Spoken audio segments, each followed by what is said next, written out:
अध्ययनों, आनुवंशिकता एवं जैव विकास। जनन के दौरान विभिन्नताओं का संचय। पूर्ववर्ती पीढ़ी से वंशागति संतति को एक आधारिक शारीरिक अभिकल्प एवं कुछ भिन्नताएं प्राप्त होती है।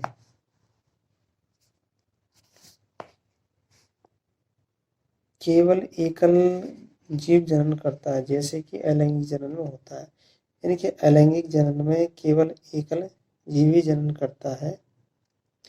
यदि एक जीवाणु विभाजित होकर के 2 जीवाणु बनाता है तथा पुनः विभाजित होकर के 4 व्यष्टि जीवाणु उत्पन्न करेंगे, जिनमें आपस में बहुत अधिक समानताएं होंगी, उनमें आपस में बहुत कम अंतर होगा, जो डीएनए प्रतिकृति के समय न्यून त्रुटि के कारण उत्पन्न हुई होंगी।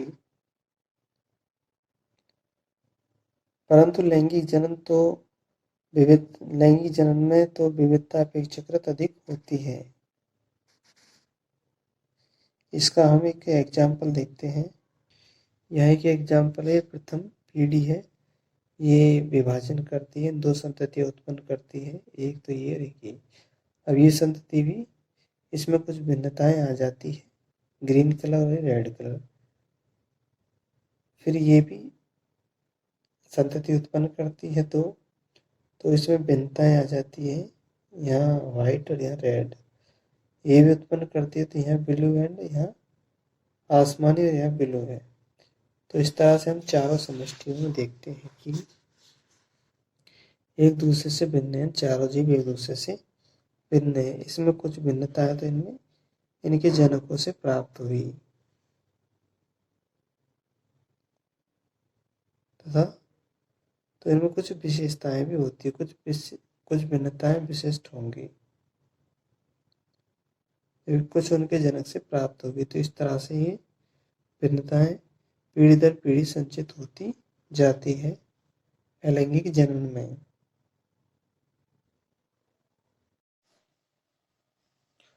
आनुवांशिकता यानी वंशागत लक्षण। तो आनुवांशिकता में जनन प्रक्रम का सबसे महत्वपूर्ण परिणाम संतति के जीवों के समान डिजाइन का होना। तो डिजाइन को अभिकल्पना कहते हैं, अभिकल्प कहते हैं।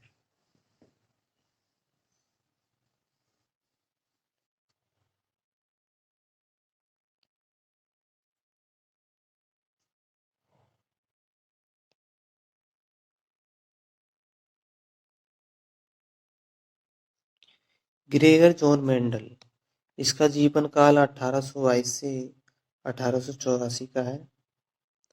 मेंडल की प्रारंभिक शिक्षा एक गिरजाघर में हुई थी तथा वह विज्ञान एवं गणित के अध्ययन के लिए वियना विश्वविद्यालय गए थे, लेकिन यहाँ इनको सफलता नहीं मिली, यानी कि और इनको सर्टिफिकेट नहीं मिला, यानी कि असफल रहे सर्टिफिकेट प्राप्त करने में वियना विश्वविद्यालय में। फिर वह अपने मोनेस्ट्री में वापस आ गए थे तथा मटर के पौधे पर इन्होंने प्रयोग किया। उनसे पहले बहुत से वैज्ञानिक थे जिन्होंने मटर एवं अन्य जीवों के वंशानुगत गुणों का अध्ययन किया, परंतु मेंडल ने अपने विज्ञान एवं गणितीय ज्ञान को सम्मिश्र किया। वह पहले वैज्ञानिक थे जिन्होंने प्रत्येक पीढ़ी के प्रत्येक पौधे द्वारा प्रदर्शित लक्षणों का रिकॉर्ड रखा तथा गणना की। इससे उन्हें वंशागत नियमों के प्रतिपादन में सहायता मिली। मेंडल ने मटर के पौधे के अनेक विपर्यासी अर्थात विकल्पी लक्षणों का अध्ययन किया, जो स्थूल रूप से दिखाई देते थे। ये विकल्पी लक्षण है, जैसे गोल झुर्रीदार बीज, लंबे बौने पौधे, सफेद बैंगनी फूल इत्यादि। अब इन्होंने मटर के पौधे पर अपना प्रयोग किया और इन्होंने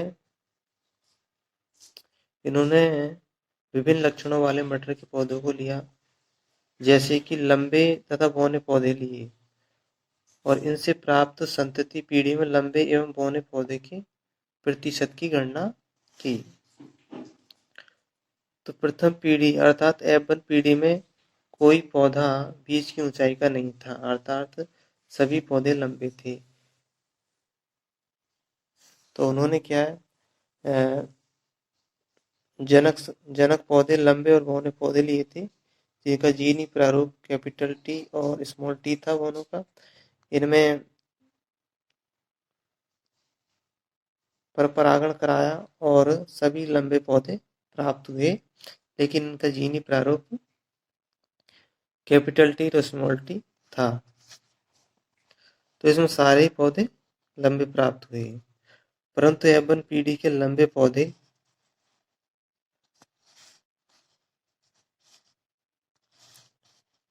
अब फिर उन्होंने क्या किया, जो F1 पीढ़ी के जो लंबे पौधे थे, सारे पौधे लंबे थे, और उन्होंने लंबे पौधों का दूसरी पीढ़ी यानी F2 पीढ़ी के सभी पौधे, जब उन्होंने F1 पीढ़ी के पौधों में स्वयंपरागण कराया तो पितर पीढ़ी के पौधों से प्राप्त सभी संतति में लंबे पौधे की थी।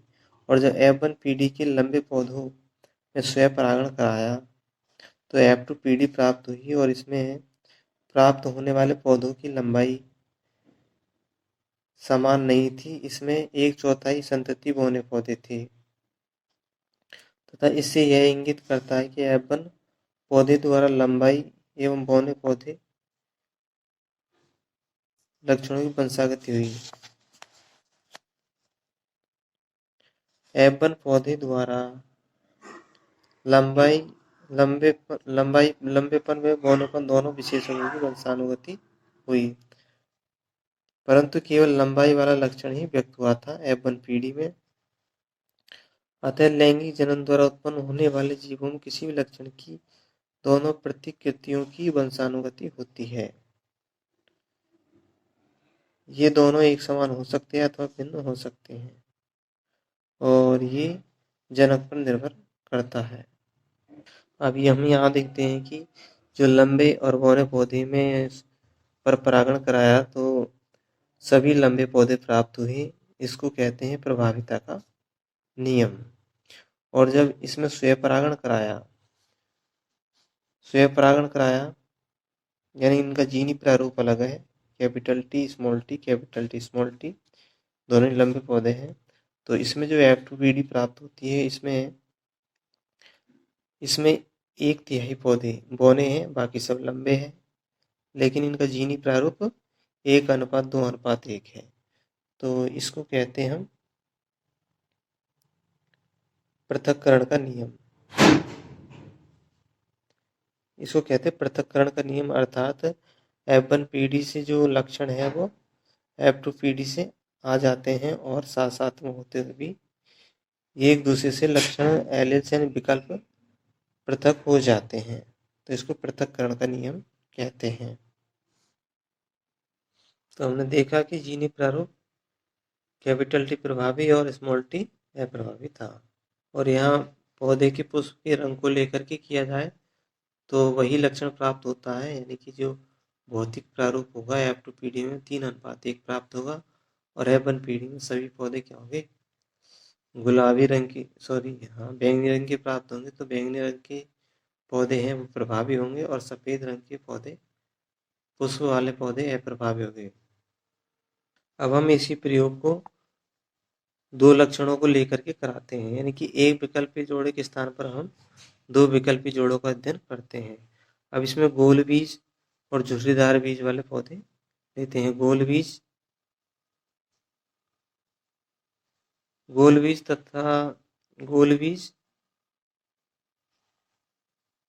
एवं लंबे पौधे का यदि झुर्रीदार बीज वाले बौने पौधे से संकरण कराया जाता है तो F1 पीढ़ी में सभी पौधे लंबे एवं गोल बीज वाले प्राप्त होंगे। अतः लंबाई एवं गोल बीज प्रभावी लक्षण है, परंतु जब F1 पीढ़ी की संतति में स्वनिषेचन कराते हैं तो F2 पीढ़ी की संतति प्राप्त होती है, और F2 पीढ़ी संतति के कुछ पौधे गोल बीज वाले लंबे पौधे होंगे तथा कुछ झुर्रीदार बीज वाले पौधे होंगे। तथा F2PD की संतति कुछ पौधे नए संयोजन प्रदर्शित करेंगे। इनमें कुछ पौधे लंबे परंतु झुर्रीदार बीज वाले होंगे तथा कुछ पौधे बौने तथा गोल बीज वाले होंगे। तो इस तरह से F2PD में नए लक्षणों का भी संयोजन हो जाता है।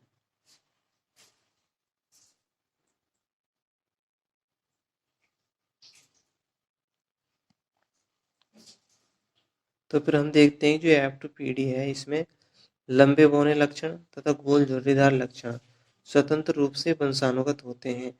तो इसको हम स्वतंत्र अभ्यूहन का नियम कहते हैं, यानी स्वतंत्र रूप से एक पीढ़ी से दूसरी पीढ़ी में जाते हैं। चित्र में भी देख लेते हैं कि अब यहाँ हम लेते हैं गोल और हरे बीज थे, और यहाँ हमने लिया था लंबे पौधे और गोल बीज लिए थे।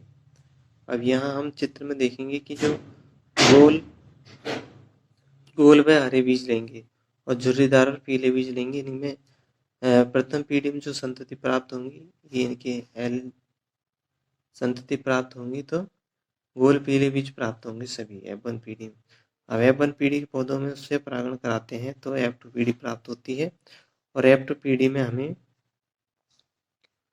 जो भौतिक स्वरूप होता है वो 9:3:3:1 प्राप्त होता है, और इसमें 506 बीजों का निर्माण होता है, जिनमें से 315 गोल पीले बीज थे, 108 गोल हरे बीज थे, और 101 झुर्रीदार पीले बीज थे, और 32 झुर्रीदार हरे बीज थे। तो लगभग कितना प्राप्त हुआ? 9:3:3:1 प्राप्त होता है इनका भौतिक स्वरूप। अतः जीन लक्षणों को नियंत्रित करते हैं। तो जीन है लक्षणों को नियंत्रित करने का कार्य करते हैं।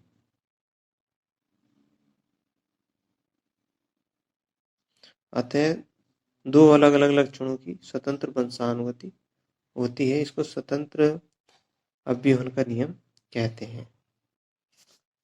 प्रत्येक जनन कोशिका में जीन का केवल एक ही सेट होता है। अब हम देखते हैं लिंग निर्धारण।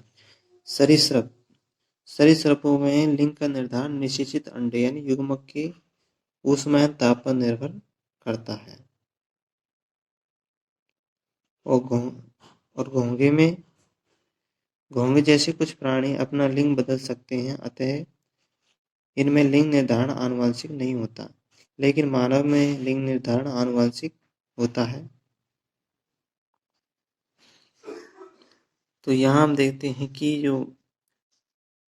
जो X गुणसूत्र होता है वो बड़ा होता है और Y गुणसूत्र छोटा होता है, और लिंग निर्धारण बनने वाली जो संतान है वो चाहे लड़का हो चाहे लड़की, माता से X गुणसूत्र लेगा, और यदि लड़का है तो वह माता से X गुणसूत्र लेगा, चाहे लड़का हो या चाहे लड़की, और पिता से अगर वह X गुणसूत्र लेता है तो वह लड़की बनेगी, और यदि वह Y गुणसूत्र लेता है तो लड़का बनेगा। मानव के सभी गुणसूत्र पूर्ण रूपेण युग्म नहीं होते। मानव में अधिकतर गुणसूत्र माता और पिता के गुणसूत्रों के प्रतिरूप होते हैं। अधिकतर गुणसूत्र माता और पिता के गुणसूत्रों के प्रतिरूप होते हैं, और इनकी संख्या 22 जोड़ी होती है। परंतु एक युग्म जिसे लिंग सूत्र कहते हैं, जो मादा में सदा पूर्ण जोड़े में नहीं होते। स्त्री में गुणसूत्र का पूर्ण युग्म होता है तथा दोनों X कहलाते हैं, लेकिन पुरुष या नर में यह जोड़ा परिपूर्ण नहीं होता, जिसमें एक गुणसूत्र सामान्य आकार का X होता है तो दूसरा गुणसूत्र छोटा होता है, जिसे Y गुणसूत्र कहते हैं। अतः स्त्रियों में XX तथा पुरुषों में XY गुणसूत्र होते हैं। अब हम X और Y का वंशानुगत पैटर्न देख चुके हैं। तो इसमें हमने देखा था कि किस तरह से लिंग निर्धारण होता है। जैव विकास उत्पन्न होने का दो ही कारण है।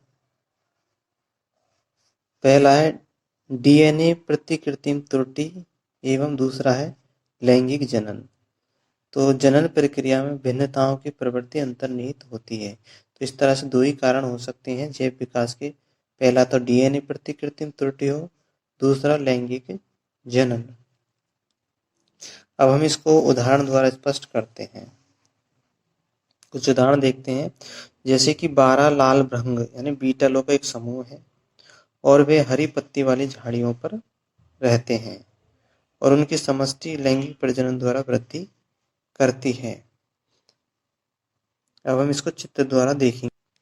अब हम इसमें देखते हैं कि एक कौवा है और कौवा को भृंग पसंद होते हैं और ये लाल वाले, और जब ये लाल वाले भृंग जनन करते हैं तो एक भिन्नता उत्पन्न हो जाती है, जिससे एक हरे रंग का बीटल पैदा हो जाता है, उत्पन्न हो जाता है।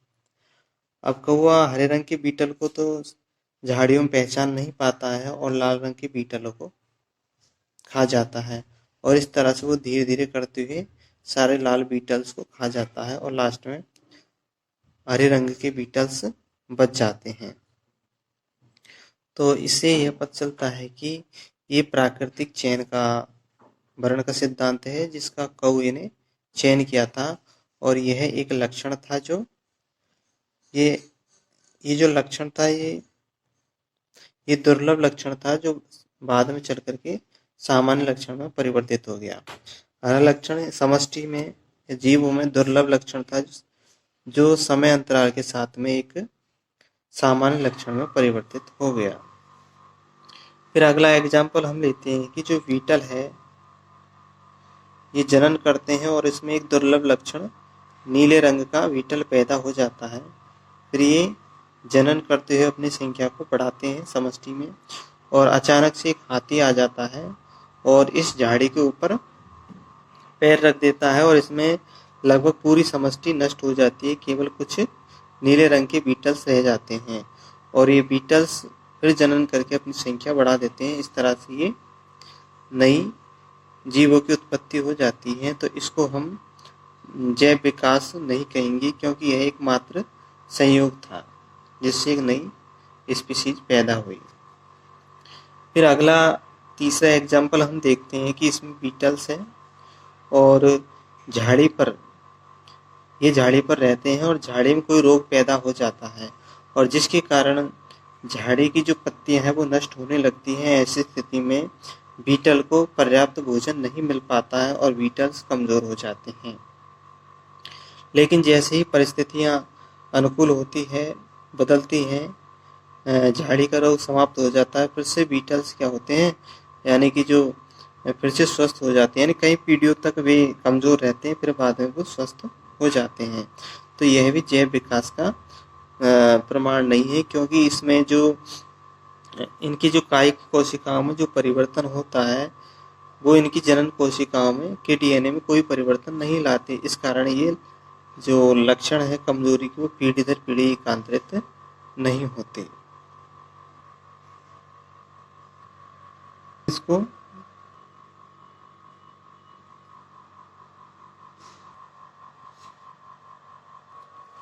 उपार्जित एवं आनुवंशिक लक्षण।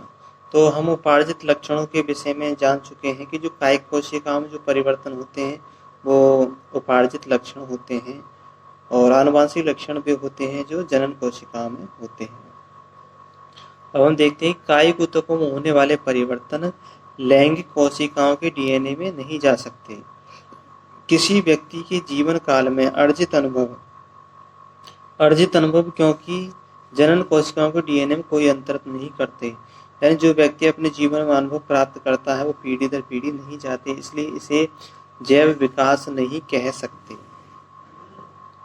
अर्जित अनुभव या लक्षण जैव प्रक्रम द्वारा अगली पीढ़ी को वंशानुगत नहीं होते।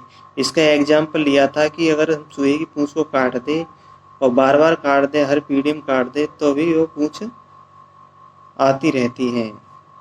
तो इस तरह से जो स्वाभाविक लक्षण होते हैं वो पीढ़ी दर पीढ़ी नहीं नहीं जाते, जो आनुवंशिक लक्षण होते वही जाते हैं।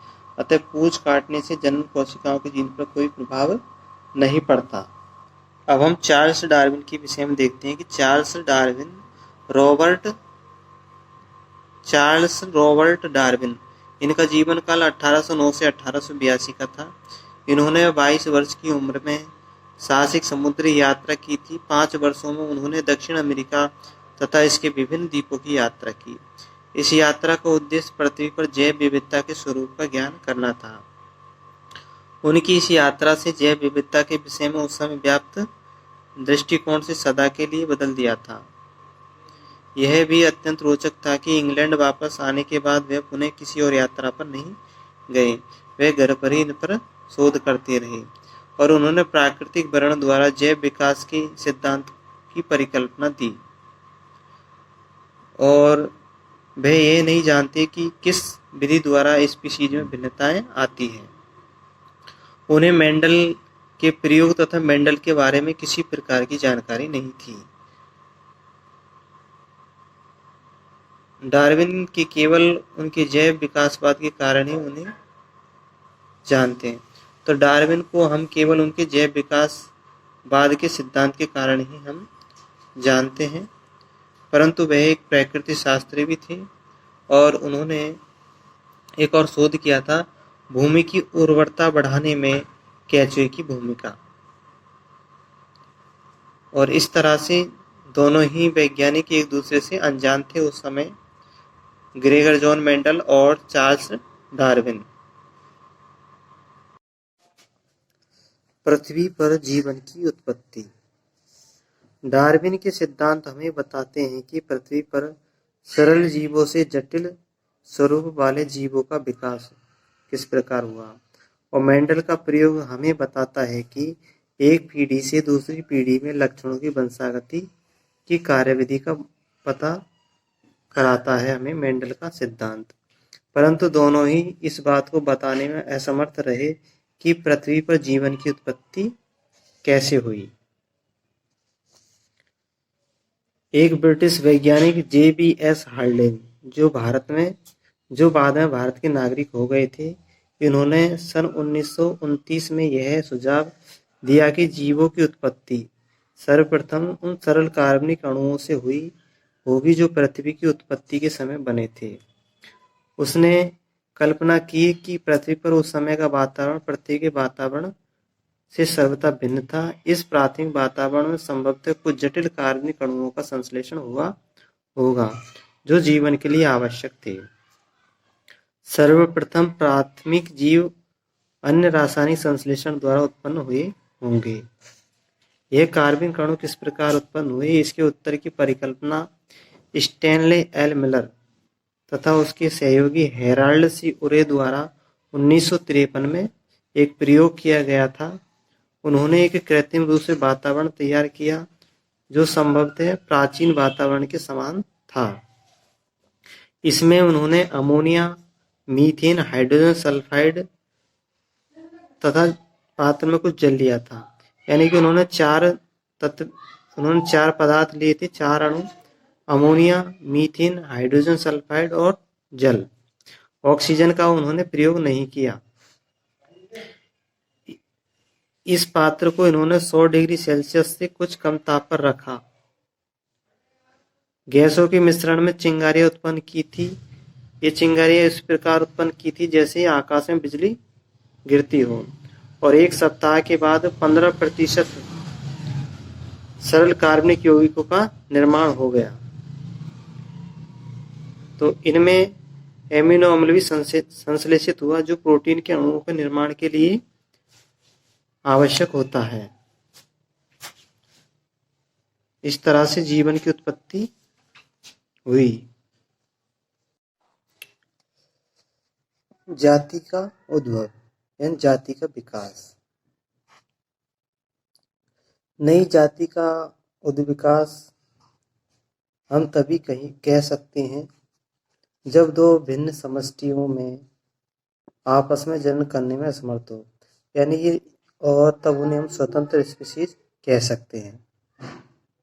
अर्थात जब 2 भिन्न समष्टियां आपस में एक दूसरे से जनन करने में असमर्थ हो, तो ऐसी दो स्वतंत्र स्पीशीज को हम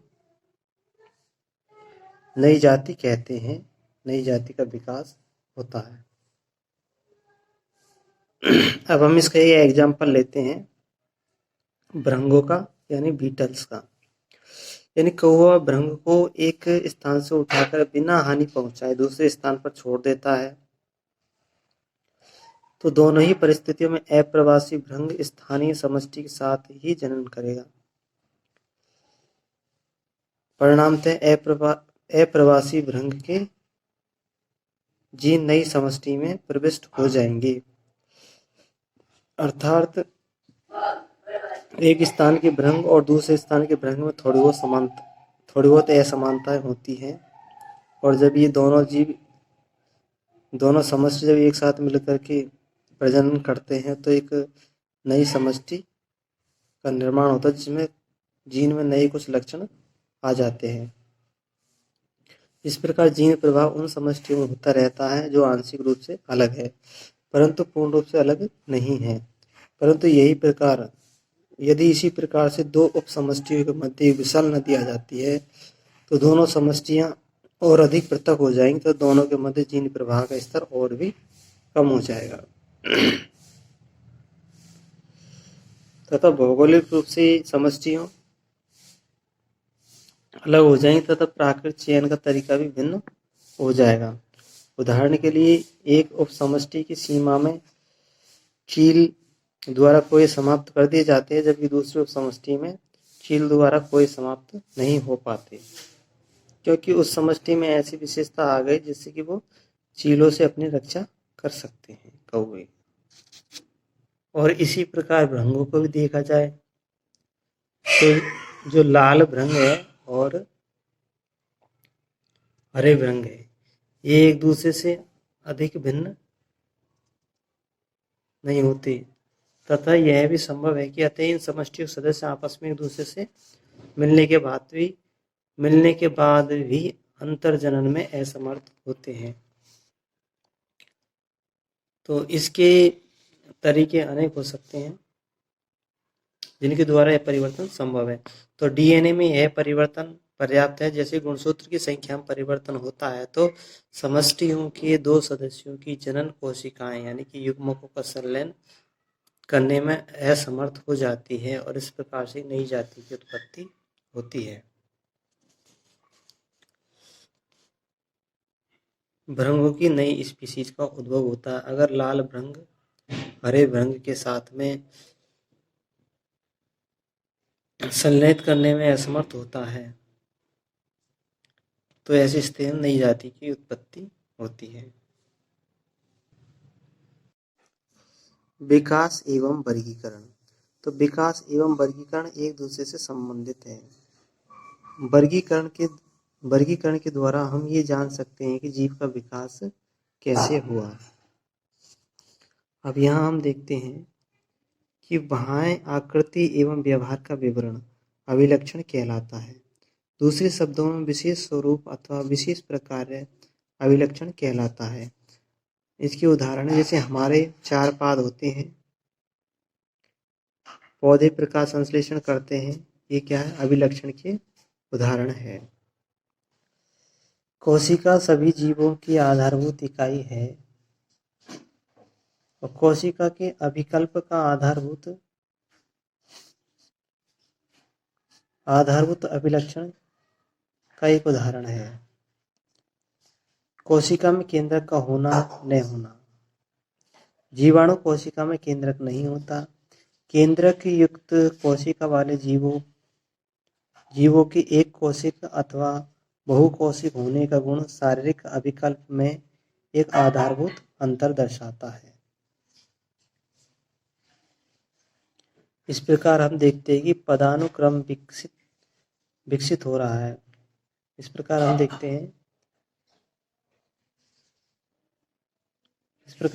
हैं कि पदानुक्रम से विकसित हो रहा है, जिसके आधार पर वर्गीकरण के लिए समूह बना सकते हैं।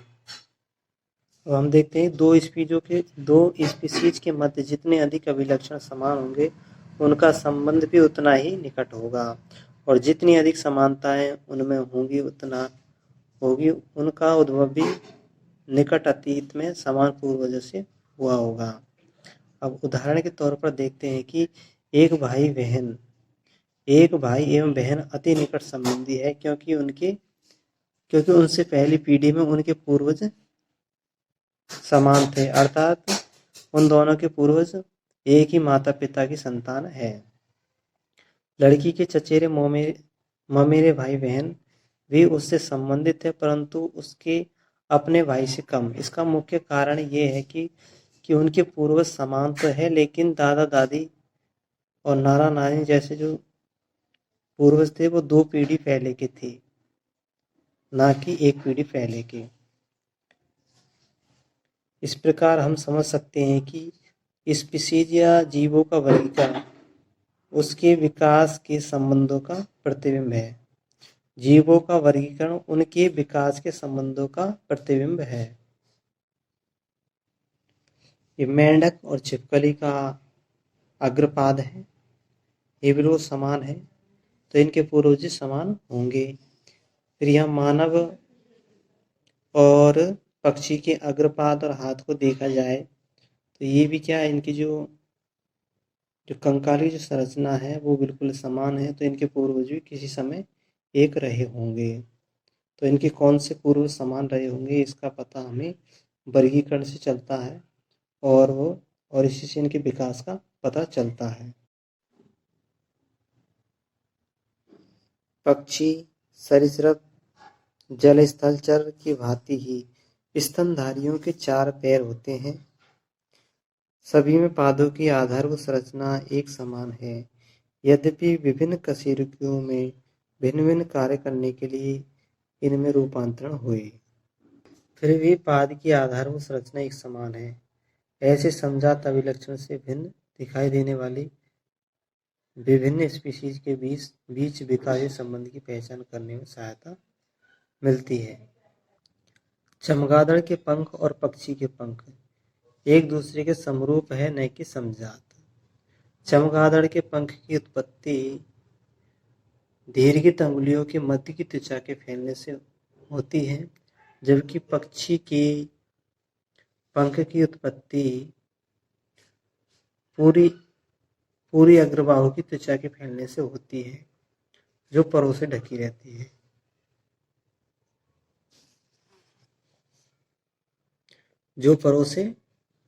रहती है। अतः इस कारण उन्हें हम समरूप अभिलक्षण बनाते हैं, न कि समजात। तो इनकी उत्पत्ति पूर्णतः समान नहीं है, अतः इस कारण उन्हें समरूप अभिलक्षण बनाती है, न कि समजात अभिलक्षण। तो इस समरूप अंग के ही उदाहरण है चमगादड़ का पंख और पक्षी का पंख। जीवाश्म, तो विलुप्त स्पीशीज कभी अस्तित्व में भी थे, इस बात का पता हमें जीवाश्म द्वारा ही लगता है। ये कुछ जीवाश्म है।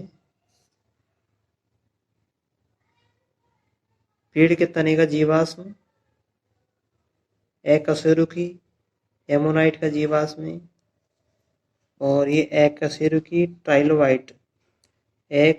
ट्राइलोबाइट का जीवाश्म है। और ये मछली है, नाइटिया मछली का जीवाश्म है, और ये डायनासोर का कपाल है, और इसका नाम राजासोरस रखा गया है। और ये जो डायनासोर का कपाल है राजासोरस, ये कुछ ही वर्ष पहले नर्मदा घाटी में पाया गया था, नर्मदा घाटी खुदाई में पाया गया था।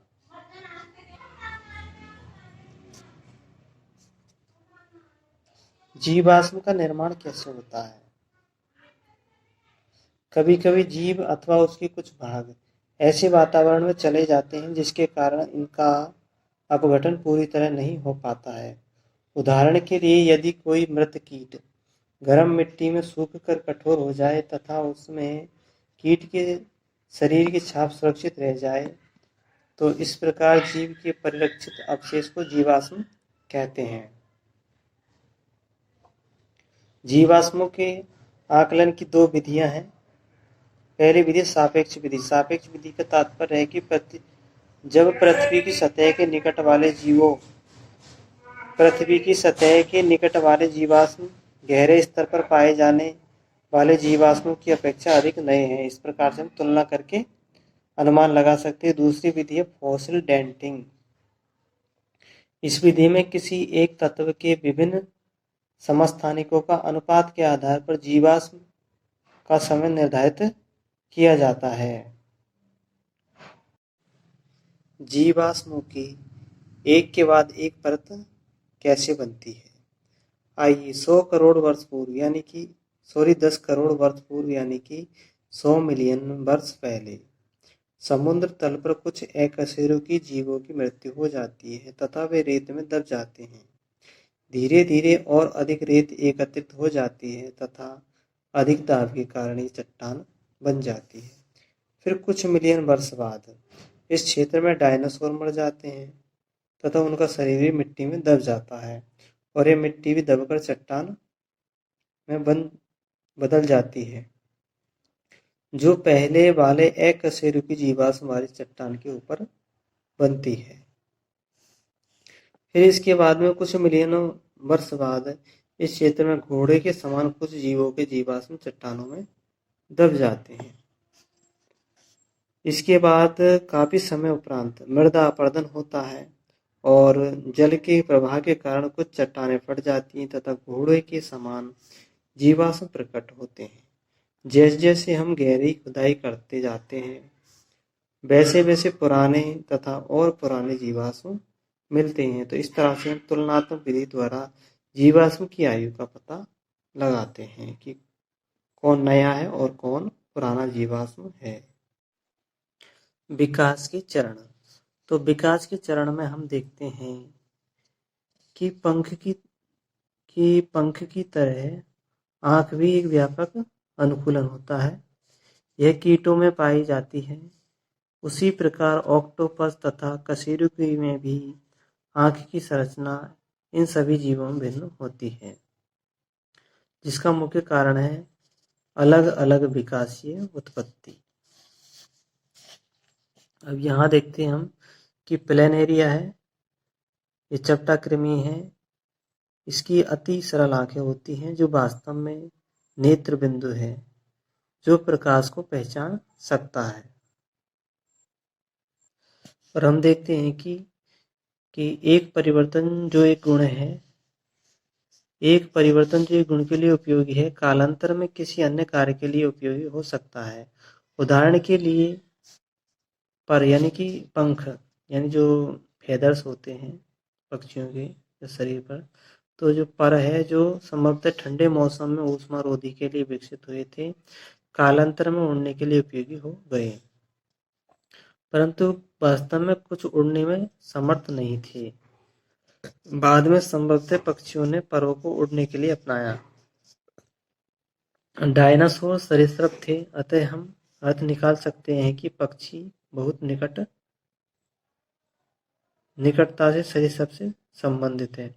तो पक्षी और सरीसृप दोनों ही के पूर्वज निकट संबंधी होंगे। इसका पता हम लगाते हैं कि दोनों में ही क्या थे,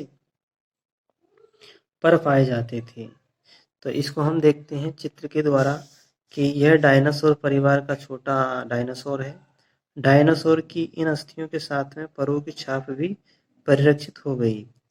यहाँ हम अग्रबाहु पर स्थित परों की छाप भी देख रहे हैं। और फिर यहाँ देखते हैं कि जीवाश्म के शीर्ष परों का निकट चित्र है और यह डायनासोर उड़ने में असमर्थ थे। तो यह संभव है परों के विकास का उड़ने से कोई संबंध न रहा हो। तो इस बात की पुष्टि हो जाती है। अब हम आगे देखते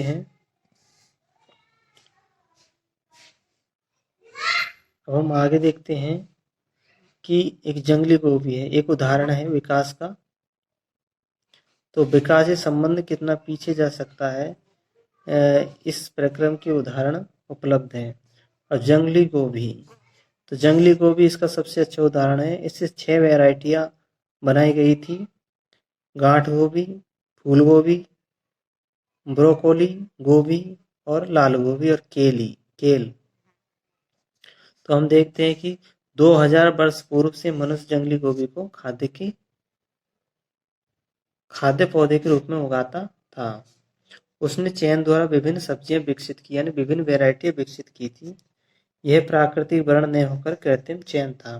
कुछ किसान इसकी पत्तियों के बीच की दूरी को कम करना चाहते थे, जिससे पत्ता गोभी का विकास हुआ, तथा कुछ किसान पुष्पों की वृद्धि को रोकना चाहते थे, तो इससे ब्रोंकली का विकास हुआ। ब्रोकोली विकसित हुई, यानी पुष्प की वृद्धि को रोकना चाहते थे तो ब्रोकोली विकसित हुई। और कुछ किसान बंध्य पुष्प चाहते थे, तो फूलगोभी का विकास हुआ। फूलगोभी में सही पुष्प कैसे होते हैं? बंद होते हैं। तथा कुछ ने फूले हुए भाग का चयन किया, तो फूले हुए भाग से गांठ गोभी विकसित हो गई। तथा कुछ ने चौड़ी पत्ती को ही पसंद किया और इससे केली नामक सब्जी का विकास हुआ। इस प्रकार हम देखते हैं कि उपरोक्त सभी सब्जियां समान जनक से विकसित हुई हैं। इस प्रकार हम देख सकते हैं कि जो जंगली गोभी है, इससे गांठ का चयन से फूल गोभी यानी कि बंद पुष्पों का चयन से फूल गोभी, ब्रोंकली यानी कि जिसमें पुष्प की वृद्धि को रोकने के लिए ब्रोंकली का चयन हुआ, पत्तों का चयन किया तो लंबे पत्तों का चयन किया तो केली का विकास हुआ, और जो पत्ते पास पास रहे इसका चयन किया तो बंद गोभी का विकास हुआ, और ये लाल गोभी नई वैरायटी है। और विकासीय संबंध खोजने का एक अन्य तरीका उस मौलिक परिकल्पना से है, जैसे जनन के दौरान डीएनए में होने वाले परिवर्तन विकास की आधारभूत घटना है। तो जनन के दौरान डीएनए में होने वाले परिवर्तन विकास की आधारभूत घटना है, और यह सत्य है कि विभिन्न स्पीशीजों के डीएनए की संरचना की तुलना से हम सीधे इसका निर्धारण कर सकते हैं कि इन स्पीशीज के उद्भव के दौरान डीएनए में क्या क्या और कितने परिवर्तन आए। विकास से संबंध स्थापित करने में इस विधि का व्यापक स्तर पर प्रयोग हो रहा है। आणविक जातिवृत्त। कोशिका विभाजन के समय डीएनए में होने वाले परिवर्तन से उस प्रोटीन में भी परिवर्तन आ जाएगा जो नए डीएनए से बनेगी। दूसरी बात यह हुई कि यह परिवर्तन उत्तरोत्तर पीढ़ियों में संचित होते जाएंगे, और हम समय के साथ पीछे जाकर यह जान सकते हैं कि यह परिवर्तन किस समय हुआ। आणविक जातिवृत्त वास्तव में यही करता है, और दूरस्थ संबंधी जीवों के डीएनए में ये भिन्नताएं अधिक संख्या में संचित होगी। इस प्रकार के अध्ययन विकासीय संबंधों को खोजते हैं। इस प्रकार के जो अध्ययन है वो विकासीय संबंधों को खोजते हैं, तथा यह अत्यंत महत्वपूर्ण है कि जीवों के बीच आणविक जातिवृत्त द्वारा स्थापित संबंध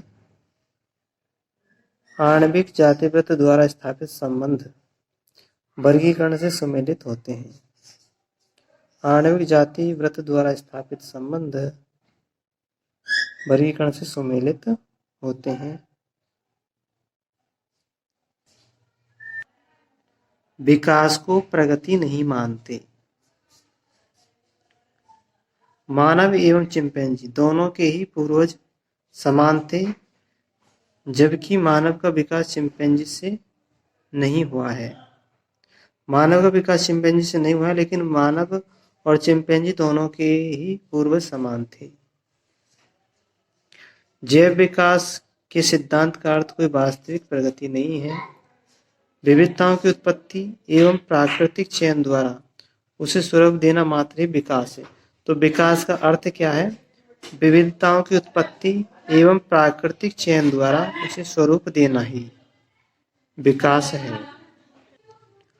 और जैव विकास में प्रगति की यदि कोई प्रवृत्ति दिखाई पड़ती है तो वह है समय के साथ साथ शारीरिक अभिकल्प की जटिलता में वृद्धि। लेकिन इसका अर्थ यह कदापि नहीं है कि पूर्व अभिकल्प अदक्ष थे। अनेक अति प्राचीन सरल एवं सरल अविकल्प आज भी अस्तित्व में है।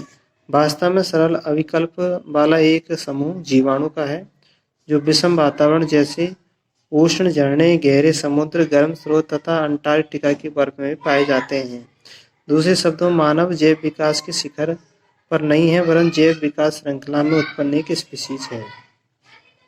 अब हम देखते हैं मानव का विकास। तो मानव के विकास का पता हम कैसे लगा सकते हैं? उत्खनन, समय निर्धारण, जीवाश्म अध्ययन के साथ साथ डीएनए अनुक्रम का निर्धारण मानव विकास के अध्ययन के मुख्य साधन है।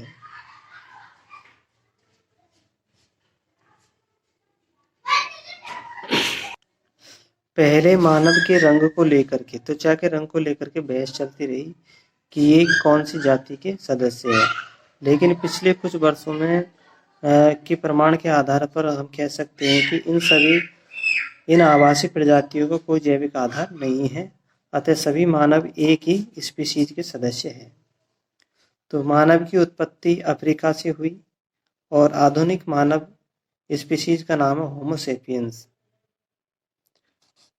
और होमो सेपियंस के सर्वप्रथम यानी कि प्राचीनतम सदस्यों को वहीं पर खोजा जा सकता है, यानी अफ्रीका में ही खोजा जा सकता है। हमारे आनुवांशिक छाप को कालगर्त में अफ्रीका की मूल में ही खोजा जा सकता है। कुछ हजार वर्ष पूर्व हमारे पूर्वजों ने अफ्रीका छोड़ दिया था, जबकि कुछ वहीं पर रह गए, जबकि वहाँ के मूल निवासी पूरे अफ्रीका में फैल गए।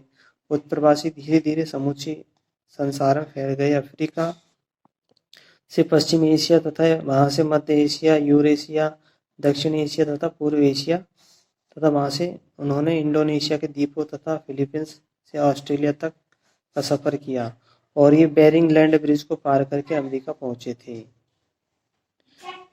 तो इस तरह से पूरे संसार में यही लोग फैल गए थे, अफ्रीका के, और इस ग्रह की अन्य स्पीशीज की तरह ही उनकी उत्पत्ति जैव विकास की घटना मात्र ही थी।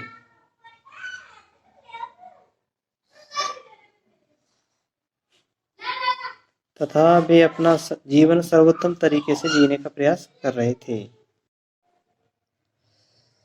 आकृति, आकार, रंग, रूप में इतने भिन्न दिखाई पड़ने वाले मानव एक ही स्पीशीज के सदस्य। इसका कारण यह है कि जो अलग अलग स्पीशीज के सदस्य एक दूसरे से जनन नहीं कर सकते, जबकि जितने भी मनुष्य हैं वो आपस में एक दूसरे से जनन कर सकते हैं, अंतर जनन कर सकते हैं, और साथ में इनके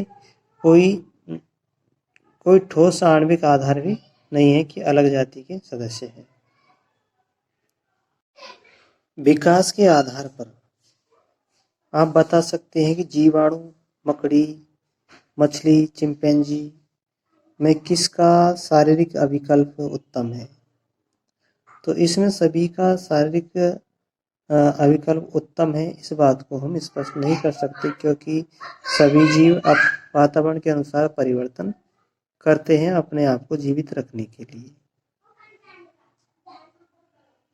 तो इसकी व्याख्या करना नहीं कर सकते। तो हम सभी को उत्तम भी नहीं कह सकते और सभी को शारीरिक विकल्प उत्तम भी कह सकते हैं, नहीं कह सकते, यानी कि इसकी व्याख्या करना संभव नहीं है। अब पाठ के अंदर के जो महत्वपूर्ण बिंदु है, जनन के समय उत्पन्न भिन्नताएं वंशानुगत हो सकती है। इन विभिन्नताओं के कारण जीव की उत्तरजीविता में वृद्धि हो सकती है।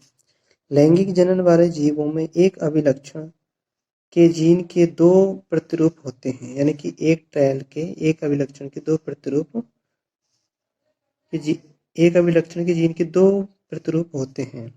इन प्रतिरूपों में के एक समान न होने की स्थिति में जो अभिलक्षण व्यक्त होता है उसे प्रभावी लक्षण तथा अन्य को अप्रभावी लक्षण कहते हैं। विभिन्न लक्षण किसी जीव में स्वतंत्र रूप से वंशानुगत होते हैं। संतति में नए संयोग उत्पन्न होते हैं। विभिन्न स्पीशीज में लिंग निर्धारण के कारक भिन्न होते हैं। मानव में संतान का लिंग इस बात पर निर्भर करता है कि पिता से मिलने वाले गुणसूत्र एक्स तो लड़कियों के लिए होते हैं और वाई लड़कों के लिए किस प्रकार निर्धारण होते हैं। स्पीशीज में विभिन्नताएं उसे उत्तरजीविता के योग्य बना सकती है अथवा केवल आनुवंशिक विचलन में योगदान देती है। कायिक ऊतकों में पर्यावरणीय कारकों द्वारा उत्पन्न परिवर्तन वंशानुगत नहीं होते हैं। विभिन्नताओं के भौगोलिक पार्थक्य के कारण स्पीशीकरण हो सकता है। यानी कि विभिन्नताओं के भौगोलिक पार्थक्य के कारण जाति का निर्माण हो सकता है। विकासीय संबंधों को जीवों के वर्गीकरण में ढूंढा जा सकता है। काल में पीछे जाकर समान पूर्वज की खोज से हमें अंदाज हो जाता है कि समय के किस बिंदु पर अजैव पदार्थों से जीवन की उत्पत्ति हुई। जैव विकास को समझने के लिए केवल वर्तमान स्पीशीज का अध्ययन पर्याप्त नहीं है, वरन जीवाश्म अध्ययन भी आवश्यक है। अस्तित्व लाभ हेतु मध्यवर्ती चरणों द्वारा जटिल अंगों का विकास हुआ। जैव विकास के समय अंग अथवा आकृति नए प्रकारों के लिए अनुकूलित होते हैं। उदाहरण के लिए पर जो प्रारंभ में उष्णता प्रदान करने के लिए विकसित हुए थे, कालांतर में उड़ने के लिए अनुकूलित हो गए। विकास को निम्न अभिरूप से उच्चतर अभिरूप की प्रगति नहीं कहा जा सकता।